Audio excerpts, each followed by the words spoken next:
Assalomu alaykum kanalimiz a'zolari. Navbatdagi tovuqlar uchun hamda kattalar uchun gibrid qafaslarimiz tayyor bo'ldi. Sizlar bilan bo'lishamiz. Undan avval esa har doimgidek sizlardan bir donadan lak bosib qo'ysalaring juda ham xursand bo'lardik. Qafasimiz 2 ga 1, yonida tuxumlash xonalari mavjud, 2 ga ajratilgan. O'rtasidan bo'lingan, ranglari esa gansivit deb berganmiz va yo'llariga miramir shaklini chiqarganmiz.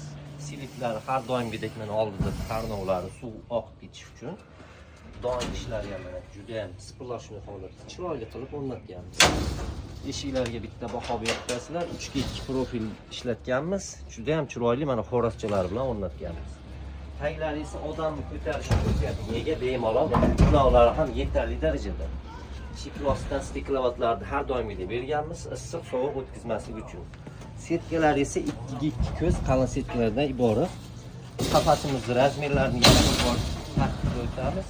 Uzunligi 2 metr, yon tomoni esa 1.10 sm o'z ichiga oladi. Mana bu yerda esa tagi tovuqlar uchun tepalari, qushlar uchun mo'ljallangan gibrid qafasimiz 2 etajli ajratilgan. Razmerlari balandligi 2.20, uzunligi 1.5, eniga 1.10 sm o'z ichiga oladi. Ichida 6 dona uyalari mavjud, tepada bitta parlash xonalarini o'rnatganmiz, qo'noqlar yetarli darajada. Pastda esa mana oxirdon idishlari, mushuklar bu yoqdan ovqatiga xalaqit qilmaydi albatta. Eshiklari 3 ga 2 profildan ishlatganmiz va ajratganmiz telefon o'z rangi. Yo'llarini sifatli MDFlardan suvshinmaydigan qilib o'rnatganmiz. Buni karchirlab yursa ham bo'laveradi. Kimga shunday xizmatlarimiz qiziq bo'lsa, ekran ostida nomerlarimizni qoldiramiz. Bizga obuna bo'ling, bizni kuzatib boring deb qolamiz. Rahmat, hammaga salom.